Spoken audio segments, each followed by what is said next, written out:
ഗൾഫിൽ നിന്ന് വന്നത് പെണ്ണ് കെട്ടാനാന്ന് എനിക്കറിയാം. ഞാൻ ഗൾഫിൽ പോയത് തന്നെ പെണ്ണ് കെട്ടാൻ വേണ്ടിയല്ലടാ. ഈ തവണ എന്തായാലും നിന്റെ കല്യാണം നടക്കണം. ഇന്ന് 10 മണിക്ക് അവള് കഫേ ചെല്ലാൻ പറഞ്ഞേക്കാം. ഞാൻ വന്ന എന്തായാലും നിന്റെ കല്യാണം നടക്കും. എടാ അവള് ഇതുവരെ എന്നെ കണ്ടിട്ടില്ല. എന്റെ പ്രായം അവൾക്കൊരു പ്രശ്നമാവും. ഗൾഫുകാരന് എന്ത് പ്രായം? നിന്റെ പൂത്ത കാശില്ലേ? അങ്ങനെ നമുക്ക് ഇപ്പൊ തന്നെ പോവാ. എടാ ആയിരിക്കണമെന്ന് തോന്നണേ. ശരത്തില്ലേ ഇങ്ങ് പോരെ. വേവള് വിളിക്കണ്ടോ? കുറച്ച് റൊമാൻറ്റിക് ആയിട്ടൊക്കെ സംസാരിക്കണം. ഞാൻ ഈ ഗ്ലാസ് വെച്ച് ഏത് പെണ്ണും വീഴും. വീഴും, നീ വീഴും. തട്ടിത്തടഞ്ഞു നീ പോയി ഞാൻ സംസാരിച്ചേ. എനിക്കിഷ്ടായിട്ടോ.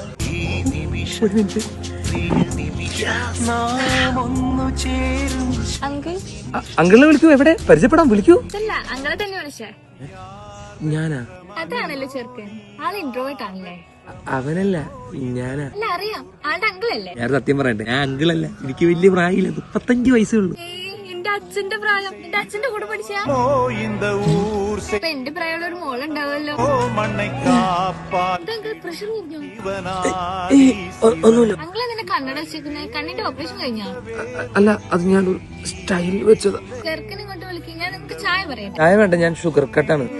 അങ്കിളിന് ഷുഗർ ആണല്ലേ? അങ്കിളെ ഒരു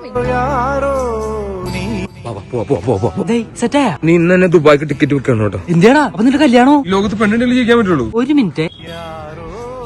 ഞാൻ ഓക്കെയാണ്.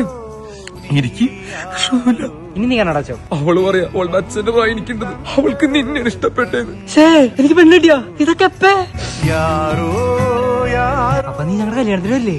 ഞാനില്ലടാ, ഞാനിഞ്ഞി ദുബായി ജീവിക്കാൻ പോകും. നീ ആരിലും ചോദിച്ചാൽ ഞാൻ അവിടെ പെണ്ണൊക്കെ ആയിട്ട് സുഖം ജീവിക്കാന്ന് പറ. അങ്ങനെയെങ്കിലും സമാധാനിക്കട്ടാ. ആര്